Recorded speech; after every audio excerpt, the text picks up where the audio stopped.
Bonjour à tous. Dans cette vidéo, nous allons nous intéresser au processus de sédimentation. Après avoir visionné cette capsule, vous serez capable de définir ce qu'est une roche sédimentaire et d'expliquer comment se forment ces roches. Qu'est-ce qu'une roche sédimentaire et de quoi est-elle composée? Une roche sédimentaire est une roche formée à partir de sédiments qui se sont transformés progressivement au cours de leur enfouissement en profondeur.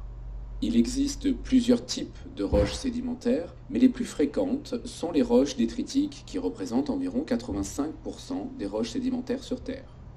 Une roche sédimentaire détritique est composée de deux parties.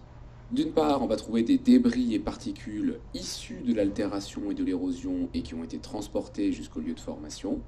Et d'autre part, on trouve un ciment qui relie les différentes particules minérales entre elles. En fonction des apports, les débris peuvent être de taille et de nature différentes. Et en fonction du milieu de sédimentation, le ciment lui aussi peut être de nature différente, comme un ciment calcaire, argileux ou siliceux. Autrement dit, la roche sédimentaire obtenue par transformation des sédiments dépend des apports et du milieu de sédimentation. Par exemple, une roche formée de sable composé de grains de quartz avec un ciment siliceux est une quartzite, tandis qu'une roche formée de particules supérieures à 2 mm avec un ciment calcaire est un conglomérat calcaire. Comment se forme une roche sédimentaire? Pour qu'une roche sédimentaire détritique se forme, il faut plusieurs conditions. La première est l'altération et l'érosion de roches déjà existantes dans les reliefs terrestres. Ces mécanismes produisent des particules de petite taille solides comme des minéraux, du sable, de l'argile ou encore solubles comme des ions. La deuxième condition concerne le transport.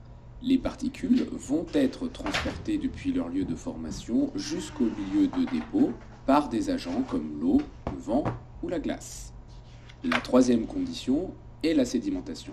En effet, dans le milieu de dépôt, les particules vont sédimenter, c'est-à-dire se déposer progressivement au fond d'un bassin de sédimentation.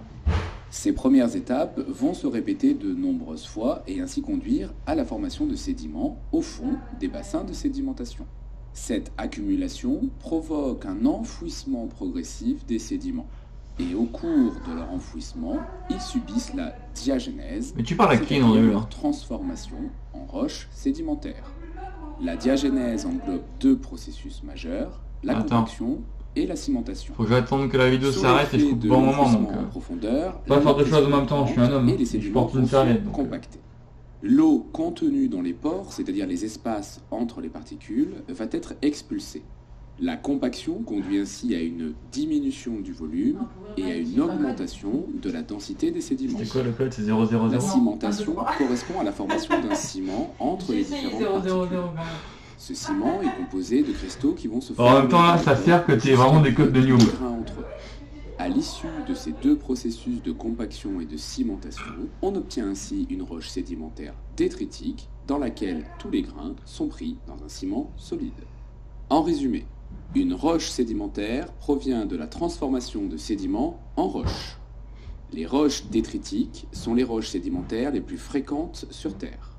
Une roche détritique est composée de particules minérales liées par un ciment. Le type de roche obtenue dépend des apports et du milieu de sédimentation. Les roches détritiques se forment à l'issue d'un processus en 4 étapes: altération-érosion, transport, sédimentation et diagénèse. Enfin, la diagénèse est le processus de transformation des sédiments en roches sédimentaires. Elle comprend la compaction Très bien et cette la vidéo. cimentation des sédiments.